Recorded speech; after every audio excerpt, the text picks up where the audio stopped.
Kebaktian yang kedua, judulnya Mazmur untuk orang yang frustrasi dengan dirinya. Buka dulu dengan saya, Mazmur 13 yang barusan kita nyanyikan lagunya. Ayat 1 sampai ayat yang ke-6. Mazmur untuk orang yang frustrasi dengan dirinya. Di Alkitab kita, di Lembaga Alkitab Indonesia dituliskan judulnya doa kepercayaan. Aku mau percaya karena kasih setiamu. Ayat 1 untuk pemimpin biduan, Mazmur Daud. Berapa lama lagi Tuhan kau lupakan aku terus menerus? Berapa lama lagi kau sembunyikan wajahmu terhadap aku? Berapa lama lagi aku harus menaruh kekhawatiran dalam diriku dan bersedih hati sepanjang hari? Berapa lama lagi musuhku meninggikan diri atasku? Pandanglah kiranya, jawablah aku ya Tuhan Allahku. Buatlah mataku bercahaya, supaya jangan aku tertidur dan mati. Supaya musuhku jangan berkata, aku telah mengalahkan dia.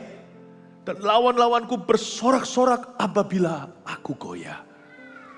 Tetapi aku, kepada kasih setiamu aku percaya. Hatiku bersorak-sorak karena penyelamatanmu. Aku mau menyanyi untuk Tuhan, karena ia telah berbuat baik kepadaku. Ini adalah Amsal yang Mazmur yang sangat indah sekali. Daud tentunya sedang frustrasi. Mazmur itu gubahan atau lagu yang ditulis oleh seseorang. Jikalau Mazmur Daud berarti penulisnya adalah Daud. Dan setiap Mazmur ini nyanyian dari kejadian sungguhan. Berarti lagu yang muncul dari pergumulan. Makanya Mazmur itu seperti himnal. Masing-masing itu ada ceritanya.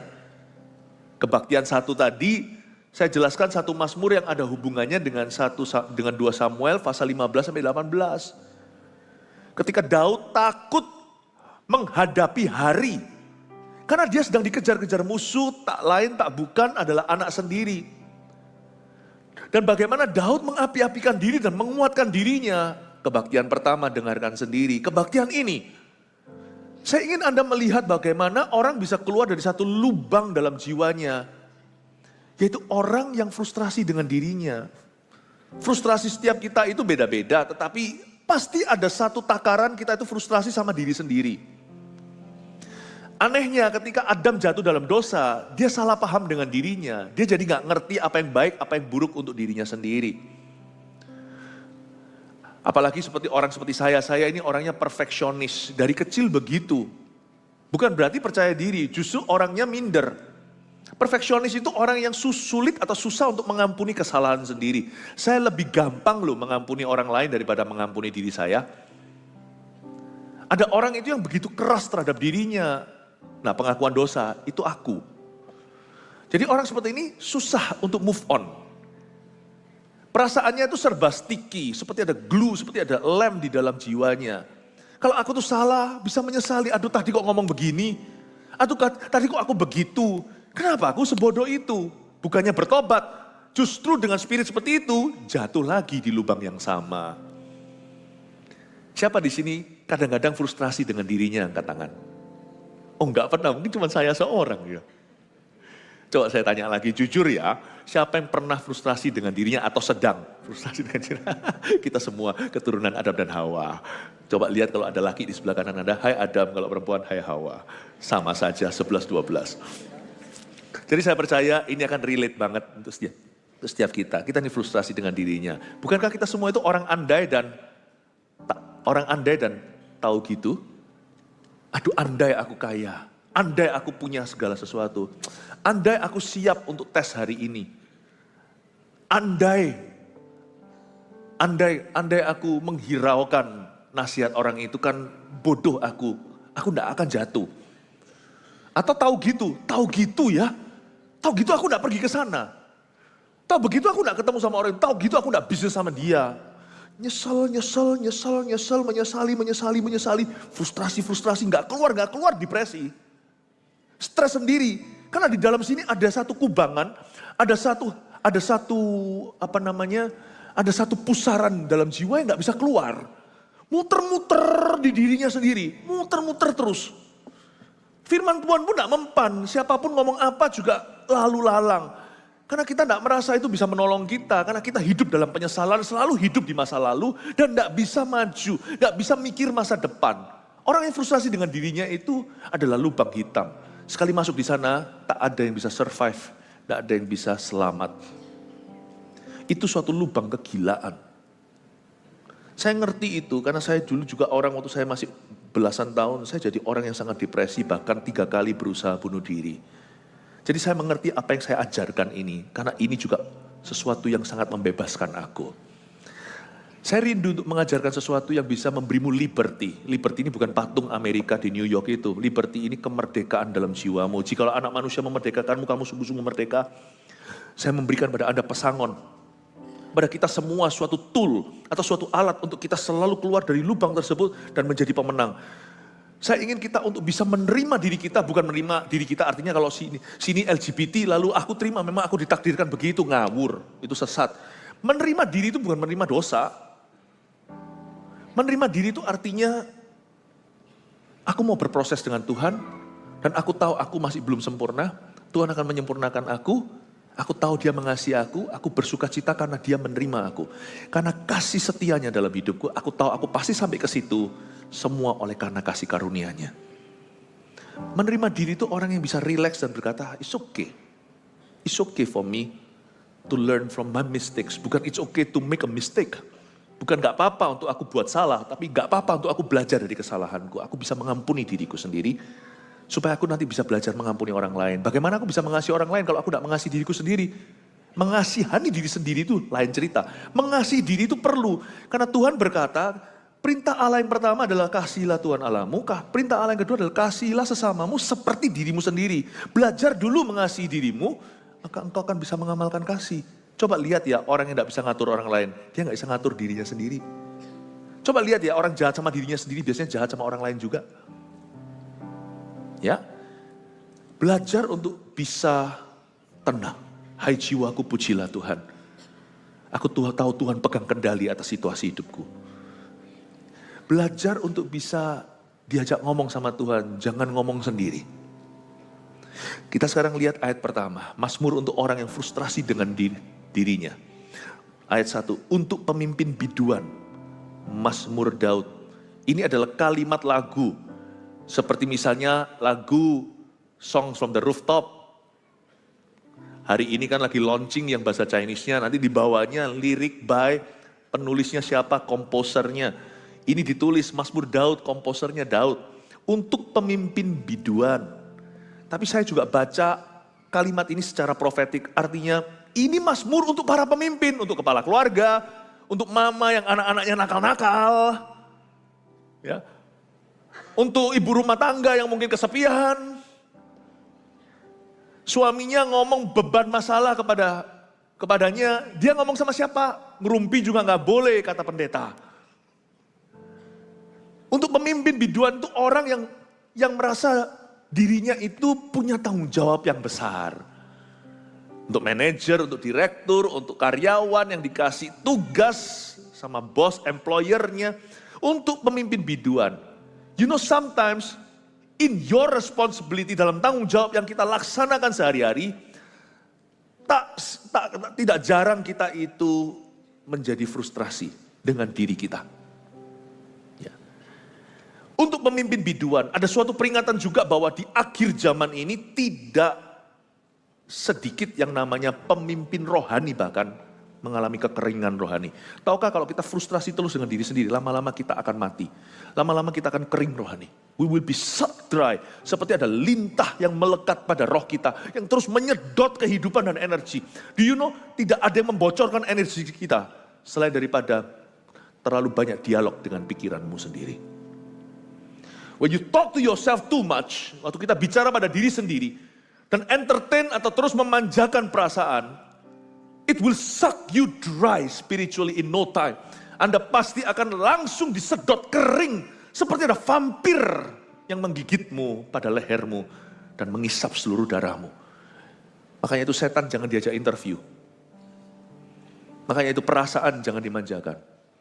Pikiran itu jangan ditimang-timang. Hiduplah oleh firman, jangan oleh perasaan. Sebab orang yang frustrasi dengan dirinya, hanya satu antidot atau obatnya, yaitu pedang roh, yaitu firman. Ini yang memerdekakan kita. Waktu saya belasan tahun, saya di jamaah Tuhan umur 18, waktu saya bertobat, saya jadi mengerti bahwa solusinya cuma satu. God, Tuhan, and His Word, dan firman-Nya, and His Holy Spirit within us, dan Allah Roh Kudus di dalam diri kita. Amin Bapak Ibu Saudara. Buat apa kita jadi orang Kristen? Lalu kita di dalamnya tidak berubah. Anda lihat orang pelayanan juga nggak tentu, itu nggak garansi atau jaminan. Anda harus punya inner life yang bagus. Anda harus punya kehidupan jiwa. Hai jiwaku pujilah Tuhan. Anda harus punya kehidupan di dalam ini, kehidupan batinia yang bagus dan indah. Makanya ada orang yang pelayanan lalu burn out. Lalu nanti salahkan pelayanan terlalu banyak. Sebenarnya enggak, tapi mismanagement atau salah manage perasaanmu sendiri. Salah manage pikiran. Salah manage rohnya. Karena kita itu bukan kesurupan, kita bisa kepenuhan Roh Kudus, tapi kita akan bekerja sama, Roh Kudus akan bekerja sama dengan kita untuk manage perasaan dan pikiran kita. Semua yang benar, semua yang mulia, adil, kudus, dan manis, pikirkan semua itu, dan biarkan damai sejahtera yang melampaui akal budi atau akal sehat manusia akan memelihara hati dan pikiranmu. Roh Kudus akan bekerja sama dengan kita tuh tidak kesurupan, tapi kita diberikan pemahaman untuk kita bisa menggiring diri sendiri, untuk bisa menuntun, mengalami tuntunan Tuhan dan mengikuti tuntunan itu ke rumput hijau dan air tenang. That's how the Holy Spirit works. Makanya lihat ya, orang yang tenang itu hanya orang yang dewasa rohani.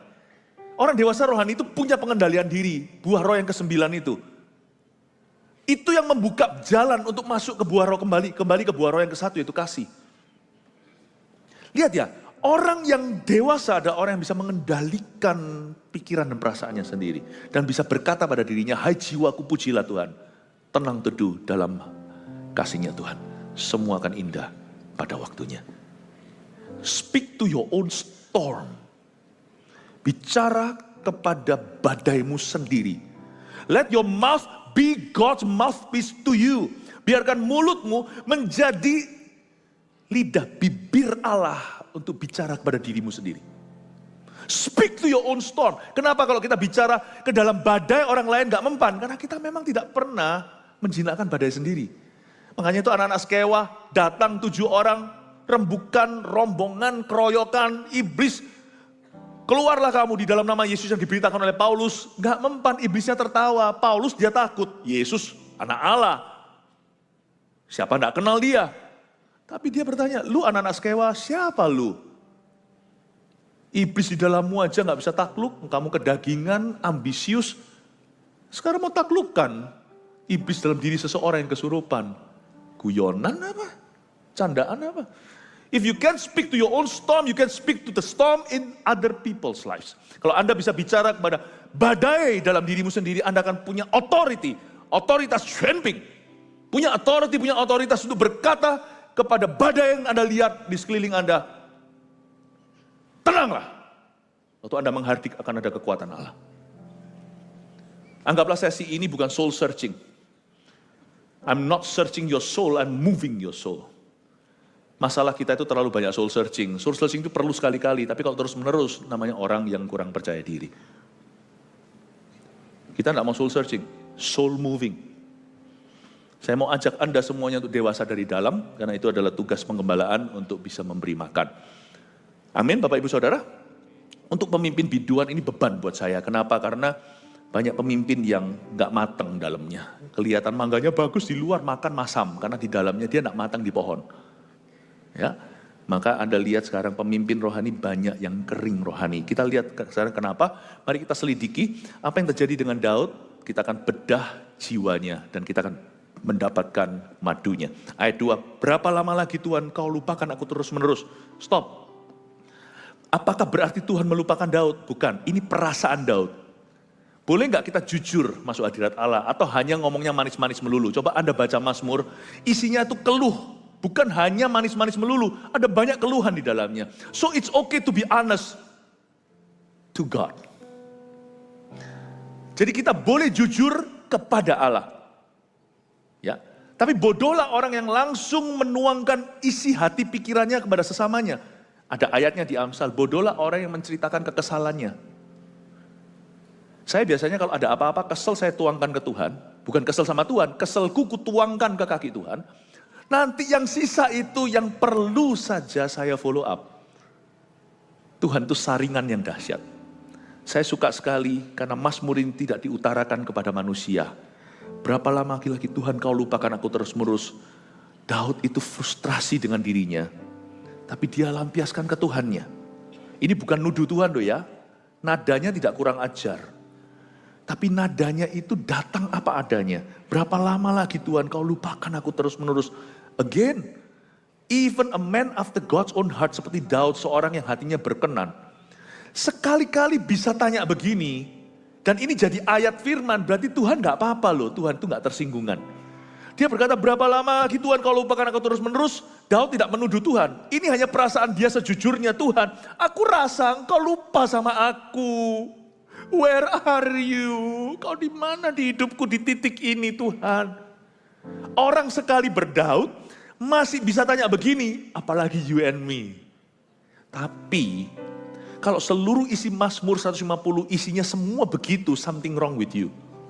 Ada orang itu 15 tahun ikut Tuhan isinya gitu tiap hari cuma berapa lama kalau lupakan aku terus menerus. Lama-lama menurut saya bukan curhat ya, lama-lama saya rasa dia nuding Tuhan ya.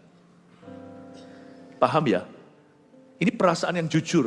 Tapi kalau ini sudah menjadi DNA kerohanianmu, ada orang yang dikit-dikit kecewa sama Tuhan, bertobatlah lah, yang gini jangan dimanjakan. Nah, ini gak usah kasih Mazmur, yang gini itu kasih kolam baptisan. Ya mungkin waktu dicelupkan semua masuk, hatinya masih di luar. Atau waktu dimasukkan mulutnya masih keluar. Ya. Bapak ibu saudara, it's okay to be honest with God. But it's not okay to make this your lifestyle. Untuk jadikan ini lifestyle gaya hidupmu. Ya, dan Daud aja bisa tanya kayak begini. Where are you? Have you forgotten me? 主啊，你忘记了我吗？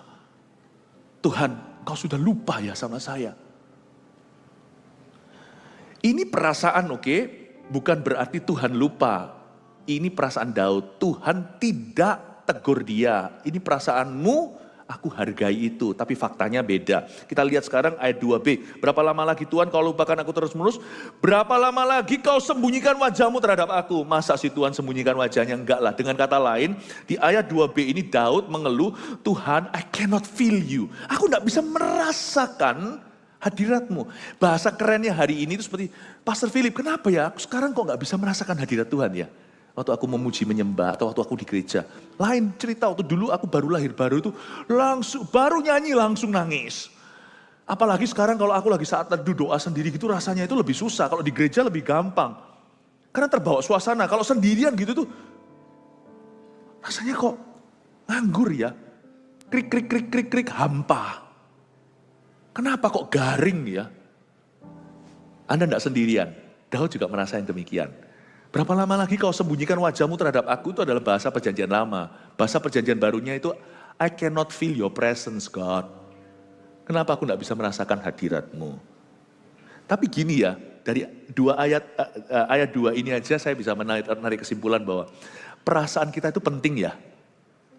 Tapi dia bukan segala-galanya loh, ingat loh ya. Perasaan kita itu penting namun dia bukan takaran kebenaran. Makanya jangan manjakan perasaan atau jangan ikuti perasaan. Pastor Philip, saya tidak berhalakan perasaan saya, malah justru saya nggak suka perasaan saya. Oke, kalau gitu jangan diikuti. Tapi ada orang yang berhalakan perasaannya. Kalau aku nggak merasakan Tuhan, berarti Tuhan tidak hadir. Lah, berarti kan kita bayi. Coba lihat bayi, mamanya keluar sebentar aja, padahal mamanya keluar ambil susu. Dia nggak kelihatan karena dibagi tembok, dia sudah nangis. Tapi kalau anak sudah disapi, dia sudah umur tertentu, sudah lepas dengan ASI, anak itu sudah mengerti, mamanya keluar. Dia nggak nangis lagi karena dia tahu meskipun tidak ada di ruang matanya, mama tetap ada. Sekalipun Anda nggak bisa merasa, Tuhan tetap ada. Jadi jangan Anda dan saya menilai orang lain, waktu kita di CG nyanyi-nyanyi, wah CG ini tidak ada hadirat Allah. Apa takarannya? Aku nggak merasa, you nggak merasa, orang lain dijamah. Paham ya? Your feeling is important, but it's not everything. Perasaanmu itu penting. Tapi kadang-kadang bisa menipu loh perasaan itu. Jangan percaya dengan lagu populer di dunia feelings. Nothing more than feelings. Lagunya gitu ya? Nothing more than feelings. Well, something more than feeling. It's called faith. It's called truth, the truth. Namanya firman, kebenaran, iman. Jangan percaya pada perasaanmu doang. Karena perasaan kita bisa menipu.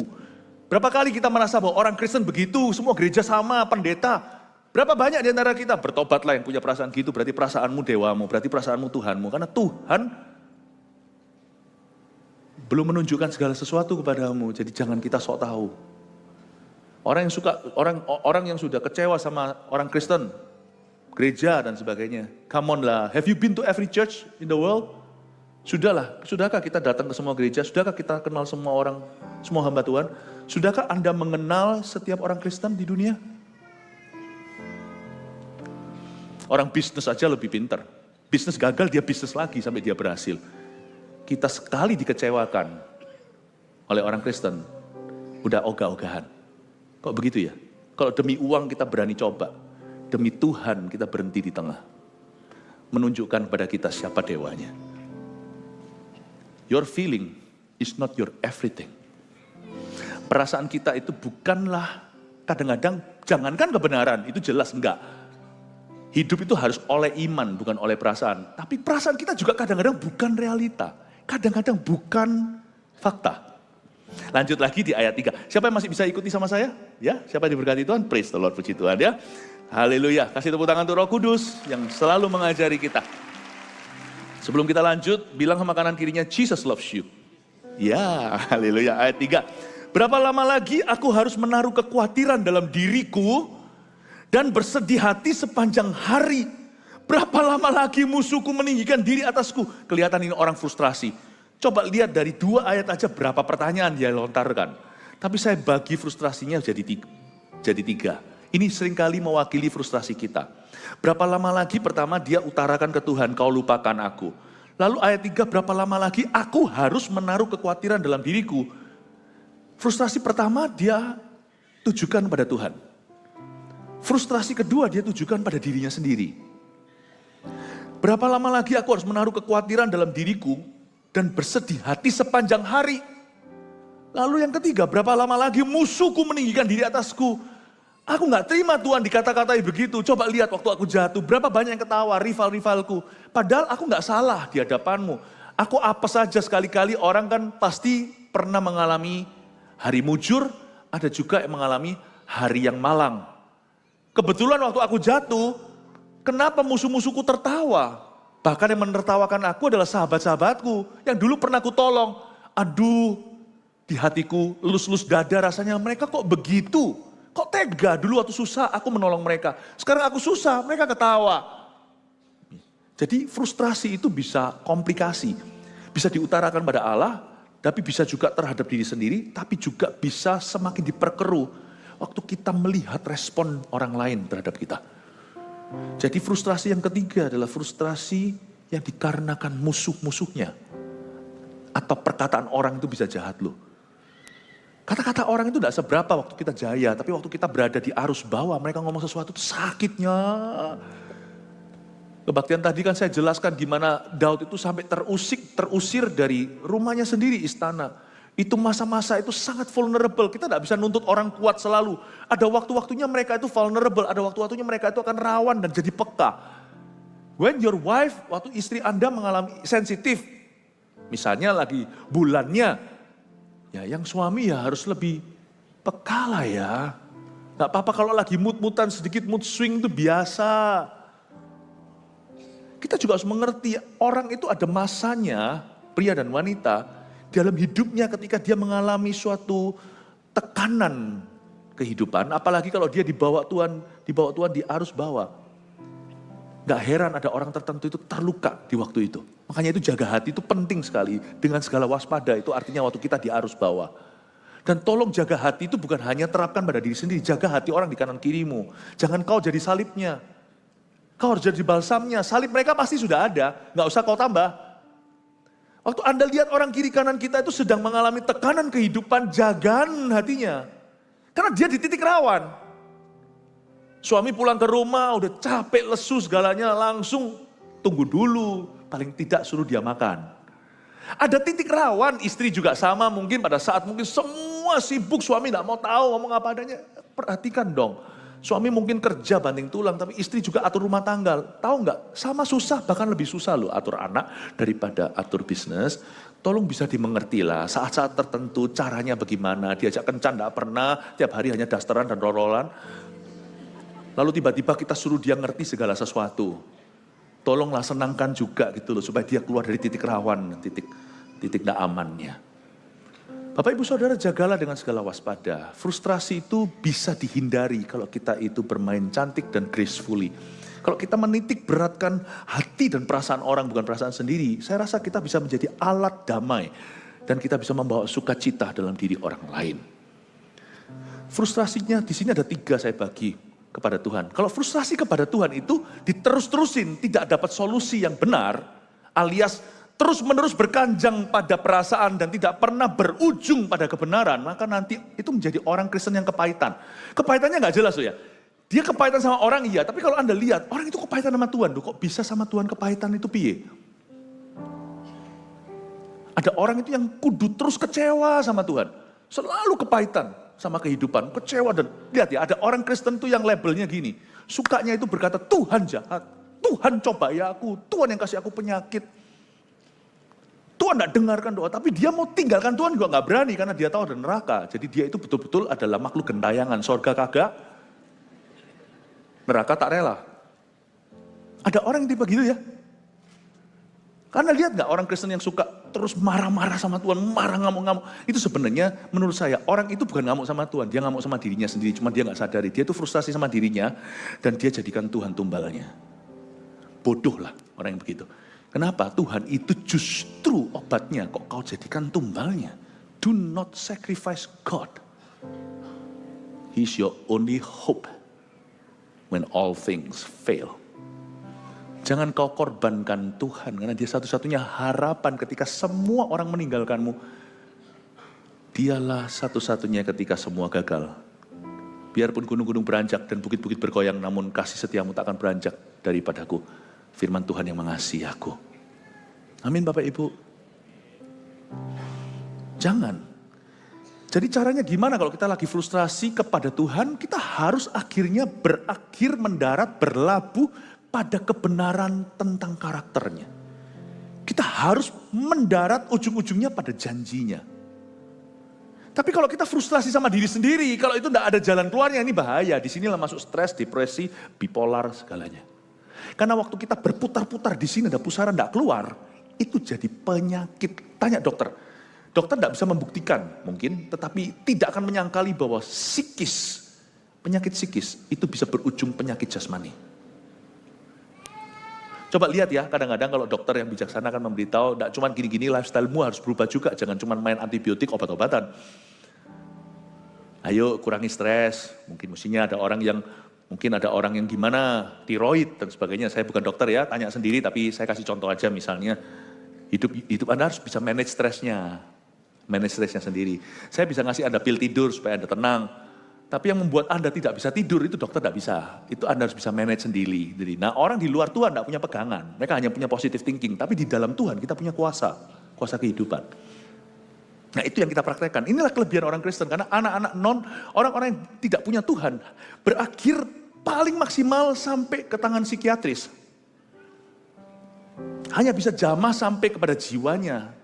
Tapi manusia rohnya mati. Tapi kita yang punya manusia roh dihidupkan oleh Roh Kudus. Kita punya kuasa kehidupan.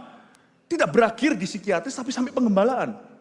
Tuhan gembalaku tak akan kekurangan aku. Aku akan nyampe aku ke rumput hijau air tenang itu. Tuhan akan mengubah cara pandang kita.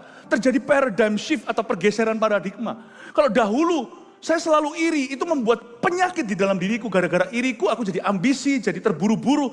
Sehingga jadi orang yang tidak pernah happy. Akhirnya aku jatuh sakit, pertama-tama stres dulu. Lalu rumah tangga aku gak keruan, semakin begitu semakin aku tidak sehat. Gaya hidupnya semakin sakit dan sebagainya. Tapi Tuhan bisa mengubah cara pandang kita. Dulu kita selalu iri dengan rumput tetangga yang nampaknya lebih hijau. Sekarang saya bisa tertawa dan berkata gak apa-apa sana lebih hijau. Soalnya water bill-nya juga lebih tinggi. tagihan airnya juga lebih tinggi gitu. Saya bisa ketawa untuk nasib saya yang kurang mujur seperti tetangga saya. Saya bisa bersyukur, Tuhan adalah gembalaku, aku tidak kekurangan apa-apa kok. I'm fine, thank you. Jangan cuma basa-basi kalau ditanya how are you? Yes, I'm are you. Salah itu. How are you itu jawabannya I'm fine, thank you. Are you really fine? Kalau saya ditanya sama orang how are you, saya jawab dengan tegas sekali, I am really fine, thank you. Kemarin saya ketemu sama beberapa orang dan dia tanya, gimana pastor?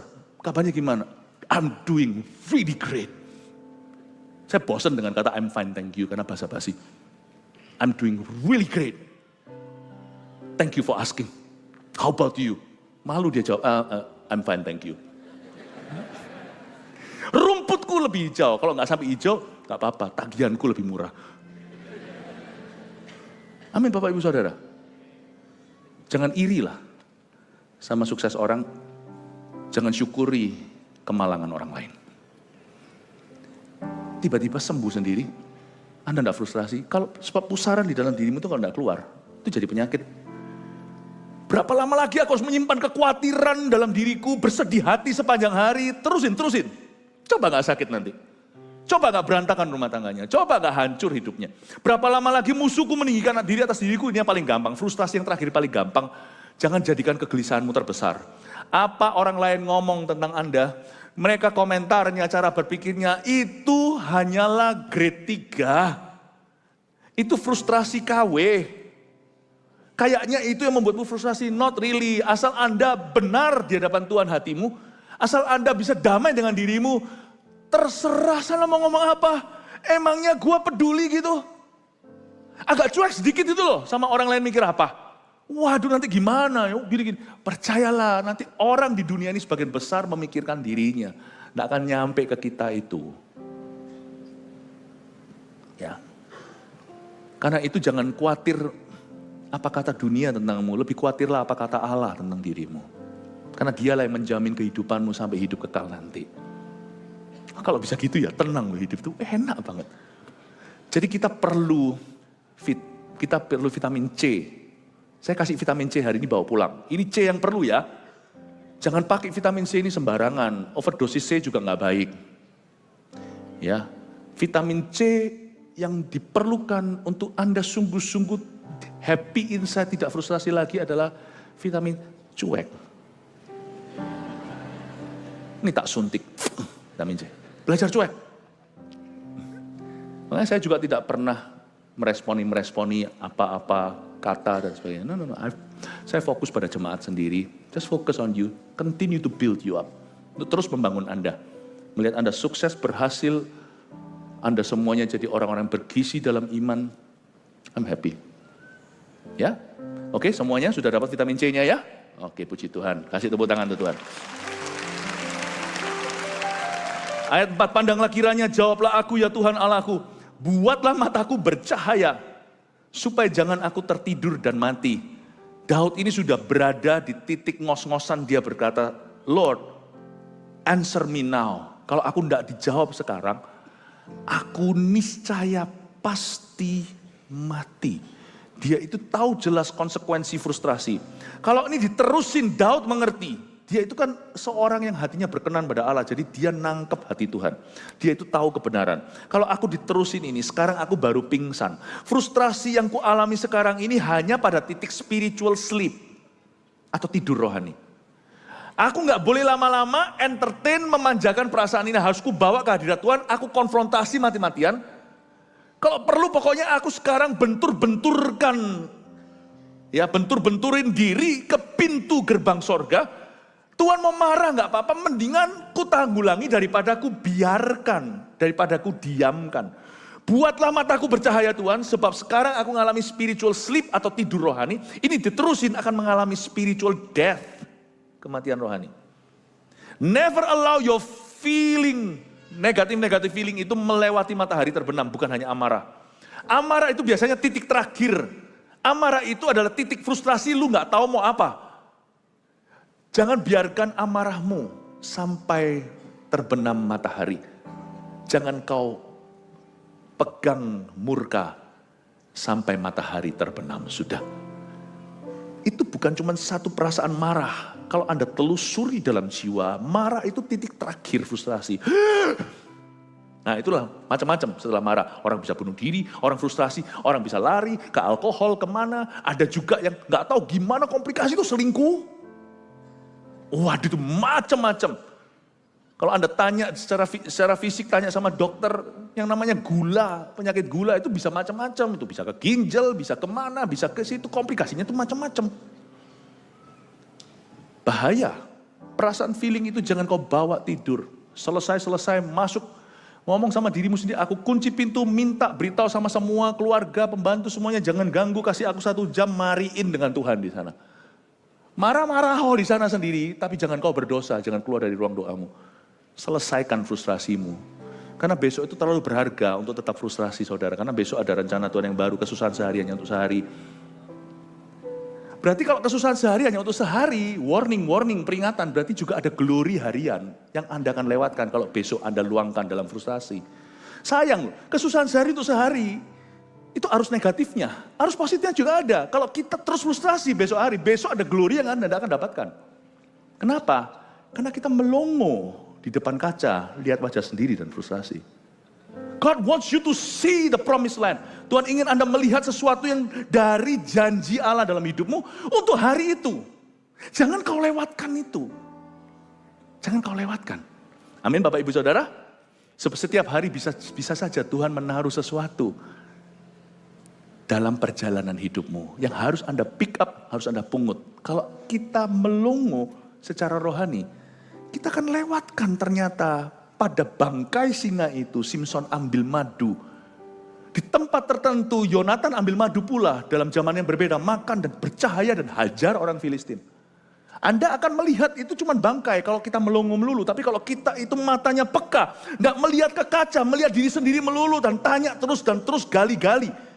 Semakin gali, semakin jauh dari kebenaran, semakin Anda interview diri sendiri, semakin stres, semakin Anda mati spiritual sleep, tidur rohani, lalu mati rohani. Jangan-jangan Anda lihat bangkai dan mengeluh, tapi Simpson bisa melihat madu. Anehnya, orang melihat lubang donat melulu. Ini saya sering pakai ilustrasi nih kayaknya donat dan lubangnya. Saya nggak terlalu suka donat, setelah saya ngomong begini, banyak orang kasih saya donat. Padahal saya enggak loh, jangan loh ya. Please jaga kesehatan daripada your pastor. Kenapa kok melihatnya ke situ? Jangan lihat bangkainya.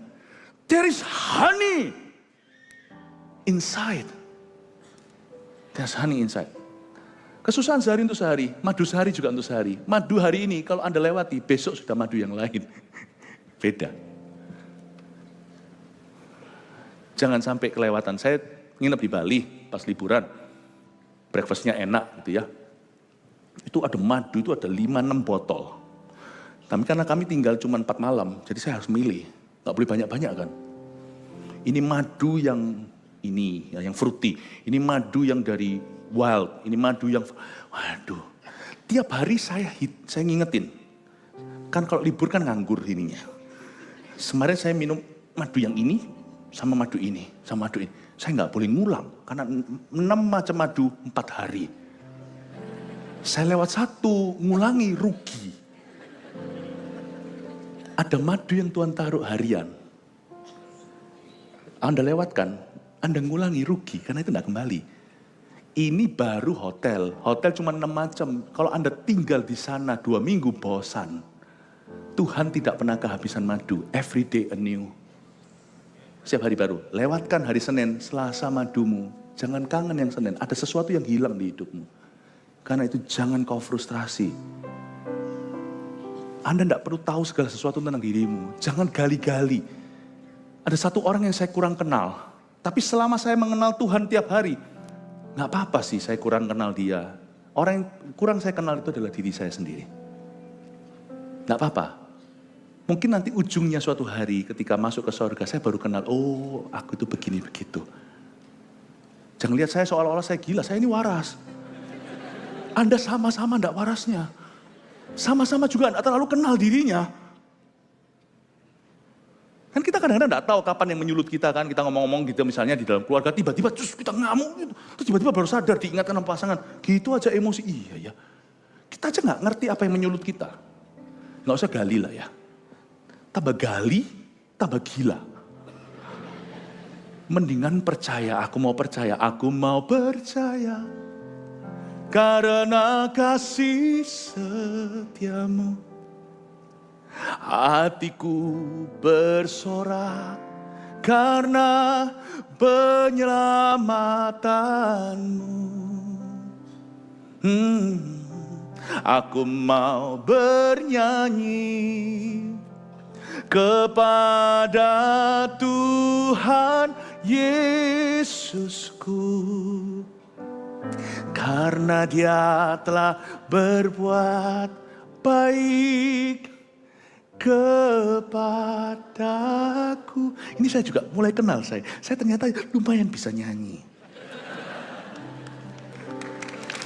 Glory to God, not to me. Canda-canda saudara ya. Ayat yang ke-5. Supaya musuhku jangan berkata, aku telah mengalahkan dia. Buatlah mataku bercahaya, ayat 4 tadi. Aku telah mengalahkan dia, supaya musuhku jangan berkata begitu. Dan lawan-lawanku bersorak-sorak apabila aku goyah. Coba lihat ayat 5, jadi ada satu driving force-nya David. Daud itu punya satu motivasi yang legal, yang sah di mata Tuhan. Meskipun bukan motivasi yang paling mulia. It's okay untuk punya motivasi begini. Ini menjadikan kita orang yang tidak terima tapi masih ilahi. Oke, apakah driving force-nya Daud? Daud itu merasa nggak mau, dia nggak rela kalau musuh-musuhnya beria-ria. Tuhan bangkitkan aku supaya mereka tidak bersorak-sorak waktu aku goyah. Nggak apa-apa loh, buktikan. Bukan supaya buktikan mereka salah, tapi buktikan kebenaranku. Daud itu minta sama Tuhannya, Lord, sertai aku. Orang mau mencibir aku asal buah berbicara. Kasih aku buah. Dan ayat 5 ini saya telusuri biografi Daud di Alkitab. Saya menemukan bahwa kerap kali ini yang menjadi motivasinya bangkit dari keterpurukan. Dan Tuhan menyertai dia dengan dahsyat. Kadang-kadang Tuhan tidak memerlukan motivasi yang paling mulia untuk memberkati. Simson itu karena tidak terima. Tuhan izinkan Filistin cari gara-gara. Dan ketika dia terprovokasi, sekali ambil rahang keledai, dibunuh 1000. Dengan demikian memang Tuhan mengirim Simson untuk mencari gara-gara sama Filistin. Simson tidak punya beban seperti gereja kita misalnya, belas kasihan untuk jiwa-jiwa, untuk membebaskan bangsanya. Dia lebih teka-teki, lalu habis itu dia ditrik dan ditipu, dia gak terima, lalu berkelahi 1000 mati. Tapi Tuhan pakai itu, maka roh itu hinggap. Ketika si Simsonnya nggak terima digitukan. Berkali-kali roh itu hinggap ketika Daud berkata, aku nggak mau musuhku beria-ria. Bangkitkan aku. Kasih aku buah. Dia nggak minta pembelaan, kecuali kalau dia minta nafsu. Bunuh mereka. Daud nggak begitu. Ya. Paling pol pun di kebaktian 1 tadi saya jelaskan adalah pukul rahangnya. Dia nggak meminta nyawa mereka. Dia hanya meminta supaya Tuhan menunjukkan kemuliaannya lewat dirinya. Jadi it's okay loh, Anda itu berdoa dan berkata, Tuhan, aku tidak mau musuhku beria-ria. Aku tahu kau belum selesai. Orang berkata, matilah sudah. Aku berkata, tidak. No. Aku doa kalau perlu puasa, aku berseru pada sorga, mengetuk pintunya dan berkata, Lord, show me your glory. Tunjukkan kemuliaanmu. Pakai iman saudara. Frustrasi itu tidak bisa diajak omong. Frustrasi itu hanya bisa didobrak. Kalau Anda dengan iman maju, frustrasi itu menguap sendiri. Tiba-tiba Anda cari lagi, dia tidak ada di situ. Frustrasi itu tidak bisa kau usir. Tempatnya hanya bisa kau ganti. Ketika kau taruh iman maju, lihat forward, itu hilang sendiri. Tapi ketika Anda menunggu di sana, ngelamun dan mikir-mikir gali-gali, dia selalu ada di sana. The only way untuk kita sembuh dari frustrasi terhadap diri sendiri adalah menangkap iman yang radikal dan maju dengan sungguh-sungguh. Mari sendiri. Tuhan sudah ingatkan saya. Saya ini orangnya gampang sebenarnya. Gampang sekali untuk langsung fall into depression. Dari muda itu. Tapi saya tidak pernah ke sana, kembali ke situ lagi. 32 tahun lembah itu sudah kututup. Dia tidak pernah pergi, selalu ada lembah itu. Tapi lembah itu sekarang diisi. Jadi gudangnya Tuhan. Jiwa-jiwa, visi, semuanya itu. Nggak ada tempat lagi untuk yang gitu. Untuk roh jahat di sana. Lembah itu masih ada di dalam diri saya. Orang kayak kita hamba Tuhan termasuk Elia. Lihat itu Elia. Sekali dia mengisinya salah, masuk ke gua, ambil aja nyawaku. Hah? Elia. Tapi sekali dia diberi Tuhan tugas, pergi urapi si ini raja Israel, raja ini, raja itu, dan urapi Elisa. Lupa dia, langsung maju tiba-tiba kereta sorga menjemput. You know, frustrasi dengan diri sendiri tidak pernah pergi. Cuma dia tidak ada di situ kalau kau isi. Diisi dengan apa? Iman, janji Tuhan, dengan visi, dengan tujuan, dengan cita-cita, dengan ambisi yang kudus. Kau isi dengan itu. Supaya musuhku jangan berkata aku telah mengalahkan dia. Use me mightily, pakai aku. Sertai aku Tuhan. Use me Lord. Lihat ya, hidupmu akan berubah karena itu. Tetapi aku ayat 6, kepada kasih setiamu aku percaya. Hatiku bersorak-sorak karena penyelamatanmu. Aku mau nyanyi untuk Tuhan karena ia telah berbuat baik kepadaku. Ayat 6 saya coba jelaskan sesingkat-singkatnya. Tetapi aku kepada kasih setiamu aku percaya. Garis bawahi, kepada kasih setiamu aku percaya. Pada saat seseorang itu frustrasi, trust in God's mercy. Bahasa Inggrisnya, kepada kasih setiamu aku percaya itu dalam bahasa Inggrisnya, I trust in your mercy. Mercy itu, mercy, ini bukan mobil. Mercy itu bukan sekedar love. Mercy itu artinya kasih setia. Bukan hanya kasih. Mercy itu luar biasa. Kasih yang bahasa lokalnya, yang ngefuri. Saya punya perjanjian dengan Tuhan gini, Tuhan kalau aku sampai sekali-kali frustrasi dengan diriku, janjilah untuk mengasihi aku dulu. Hukum aku nanti. Waktu aku kurang mengerti, peluk aku, nanti sesah kemudian tidak apa-apa. Karena saya paham bahasa hukuman. Dari kecil saya kerap kali dihukum, bukan oleh orang tua. Umur 6 tahun di Taiwan saya sekolah itu sudah dicambuki sama sapu. Dulu saya marah, sekarang saya mengerti. Ketika saya sendiri pun jadi guru. Kalau dapat murid senakal aku, lumayan masih dapat sapu. Saya selalu tiap hari ke sekolah itu saya dihukum. Waktu saya sekolah di Taiwan itu keras loh. Mereka semua teman-teman saya pakai lidi, saya pakai sapu. Saya double porsi. Karena teman-teman lain kena lidi ada yang satu begini diangkat gini aja, udah nangis umur waktu kelas 1. Saya dikasih pecut, saya lihatin dia. Calai. Nantang, saya dulu gitu orangnya. Makanya keluar sapu. Saya dari dulu itu udah biasa bahasa punishment. Jadi saya tumbuh dewasa besar itu memahami bahwa lu salah lu dihukum. Jadi bagi saya konsep pengampunan itu susah terhadap diri sendiri maupun terhadap orang lain. Dan waktu Tuhan ampuni saya belum langsung total gambar dirinya sempurna. Saya ngomong gini sama Tuhan, tapi saya lawan. Saya naik ke mercy. Kalau Anda lagi frustrasi, jangan Anda trust in His law dulu, meskipun hukum Allah itu ada. Jangan Anda taruh percaya atau matamu memandang kepada hukum atau hukumannya, atau kepada justice keadilannya, atau kepada holiness kekudusannya. Saya nggak ngomong ini berarti kekudusan nggak penting, kekudusan itu segala-galanya. Tapi jangan taruh pikiran hatimu itu kepada itu dulu. I trust in your mercy. Waktu aku frustrasi, I trust in God's mercy. Waktu aku lagi frustrasi dengan diri sendiri, aku percaya dulu akan kasih setiamu. Setiamu itu artinya waktu aku tidak setia, kau tetap setia, itulah kasih setia. I trust in your mercy. Lord, love me first and punish me later. Love me first and teach me. Cintai aku dulu, setelah itu, ajari aku. Itu yang Daud minta. Ini dalam sekali loh ayat 6 ini. Aku pada kasih setiamu aku percaya itu maksudnya apa? Ada banyak hal lain yang kita bisa percayai Tuhan. Ada hal-hal lain yang kita patut mempercayai Allah karena itu. Keadilan. Atau hukum-hukumnya. Dan juga kekudusannya. Tapi Daud berkata, waktu aku frustrasi aku dungu seperti hewan tapi aku tetap di dekatmu. Mazmur 139, doa di hadapan Allah yang Maha Tahu. Aku tidak mengerti ketika aku hitung semua yang terlalu besar untukku seperti pasir di tepi pantai. Tapi ketika aku tidak setia, engkau tetap setia. Kepada kasih setiamu aku percaya waktu aku bingung Tuhan. Kasih aku dulu. Kasih aku dulu. Aku tidak menolak didikanmu. Didik aku sekeras-kerasnya, hajar aku. But love me first. Please promise me that. I promise you, aku berjanji, ini janji dari pihakku. Aku akan mau diajar. Aku akan teachable. Nah, saya punya hubungan dengan Tuhan tuh kayak gitu, puluhan tahun. Ujung-ujungnya ya, dihukum Tuhan pernah, jarang banget. Kerap kali yang saya kira habis ini gua pasti dihukum. Enggak tuh. Ternyata saya akhirnya memahami setelah 32 tahun, saya mulai memahami Tuhan sedikit. Bahwa Allahku tidak suka atau doesn't take pleasure, dia tidak berkenan menghukum kita. Dia lebih suka melihat pertobatan kita yang sungguh-sungguh, yang tulus, dan perubahan kita. Hukum pernah, pasti ada. Tapi saya lebih sering fitnah dia dan curiga yang tak teruji. Saya kira kali ini mati aku, pasti aku dihukum. Tidak mungkin dia let me get away atau dia biarkan saya lolos dari yang satu ini. Tapi Tuhan akhirnya berkata, I forgive you.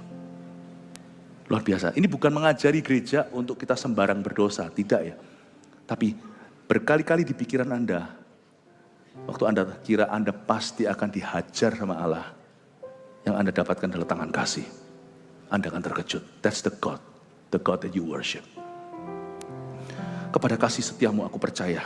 Hatiku bersorak-sorak karena penyelamatanmu. Penyelamatanmu itu rescue. I rejoice in your salvation. Aku bersyukur karena keselamatanmu. Aku mau menyanyi untuk Tuhan. Coba lihat ya. Kalau Anda mau menyanyi untuk Tuhan, Anda lihat ya. Dimulai dari ayat-ayat frustrasi pasal 13 Mazmur ini. Dia berakhir pada iman. Katakan berakhir pada iman. Dia bersuka cita memang karena kasih Tuhan. Tapi dia berakhir di iman. Lihat ya, Daud punya tonasi beda di ayat 1, 2, 3, sampai ayat ke bawah terakhir di ayat 6. Dia berubah, aku mau menyanyi untuk Tuhan. Dia masih dalam masalah. Aku mau menyanyi. Dia masih dalam lembah, tetapi dia sudah mau nyanyi. Karena, Anda baca, bukan ia akan berbuat baik kepadaku. Itu juga iman sih, percaya akan janji Tuhan. Tapi dia berkata, karena ia telah berbuat baik kepadaku. Di titik ini, ketika dia frustrasi masuk ke hadirat Allah, dia keluarnya sebagai orang yang menang. Karena di titik terakhir, waktu dia ketemu Tuhan sebelum dia selesai doa, dia berkata, oh iya ya, ada banyak yang Tuhan sudah lakukan, kok aku lupa ya, kok aku cuman ingetin 1, 2 yang belum dijawabnya. Tiba-tiba dia diubah cara pandangnya, dulu dia juling, sekarang dia melihat dengan benar, dia melihat dengan terang. Tuhan telah ya berbuat baik kepadaku. 1, 2 ini aku rela menunggu apa keputusanmu. Tuhan telah. Selain itu, iman juga adalah percaya bahwa sesuatu sudah diberikan sebelum dia diberikan kepadamu. Kalau kamu ragu, kalau kamu tidak ragu atau bimbang, apa yang kau katakan itu akan terjadi. Dan itu akan diberikan padamu pada waktunya. Jikalau engkau percaya, engkau sudah menerimanya. Bingung nggak? Iman itu multidimensi. Belum terima secara fakta, tapi kita percaya dalam roh kita sudah menerimanya, itu akan diberikan pada waktunya. Luar biasa ya. Dia berkata, aku mau menyanyi, ini alasanku menyanyi, karena ia telah berbuat baik kepadaku. Berarti di titik ini, Daud belum melihat penggenapan janji. Tapi dia sudah menang dalam spiritnya. Ia telah berbuat baik kepadaku. Dari seorang yang mengeluh, berakhir menjadi orang yang hidup dengan iman. Dari orang yang ngomel, berakhir menjadi orang yang, sekalipun aku belum melihatnya, rohku sudah lewat itu. Aku tahu itu sudah menjadi milikku. Terima kasih Tuhan. Abraham, dia belum punya satu pun anak. Umur juga sudah lanjut. Tapi ketika dia percaya keturunan kandungnya sebanyak itu, Tuhan memperhitungkan sebagai kebenaran. Jadi transaksi dengan Tuhan itu bukan waktu Sarah melahirkan. Waktu dia lihat langit dan berkata, aku percaya, kau percaya. Karena kasih setiamu, hatiku bersorak karena penyelamatanmu. Aku mau bernyanyi kepada Tuhan Yesusku. Jangan salah nyanyi ya. Karena dia bukan dia kan, karena dia telah berbuat baik kepadaku. Saya suka waktu kita nonton bioskop gitu. Anda sadari nggak? Anda perhatikan nggak? Bioskop Studio 2 telah dimulai. Itu mantap telahnya. Itu telahnya telak sekali itu kalau menang telak. Maka ini penonton Studio 1 telah dimulai. Itu kalau di airport itu yang bagus, cing cui. Attention please, cing cui semua. Seperti orang mau dicolok gitu. Ayo lihat, perhatikan. Saya suka sekali kalau orang itu beriman jangan tanggung. Jangan berkata mana. Mana itu bukan iman. Telah itu iman. Tapi belum hidup di dimensi mana? Anda mau hidup dalam dimensi daging atau dimensi roh? Abraham hidup dalam dimensi roh, menurunkan Ishak sampai Mesias. Daging keluarnya adalah Ismail. Anda mau dalam dimensi apa? Saya mau jadi orang yang beriman. Aku mau percaya karena Tuhan telah mengatakannya. Aku belum melihatnya, tapi aku sudah percaya bersorak-sorak karena kasih setianya. Ya? Katakan pada orang kanan kirinya, gaya bioskop. Begini, janji Tuhan, ngomong sama kiri kanannya, telah dimulai, tapi tolong jangan disemprot ya. Haleluya, 3 poin sini munculkan. 1, kita akan review. Nomor pertama, apa yang kita telah pelajari, Mazmur untuk orang yang frustrasi dengan dirinya. 1, perasaan kita penting, namun tidak tentu adalah fakta atau kebenaran. Lock it in, dikunci itu sudah nggak usah ditawar, negosiasi, ini harga mati. Oke, 2, udah dikeluarin semua 3. Ya ini, terus menyelidiki diri, buat hati semakin stres dan jauh dari Tuhan.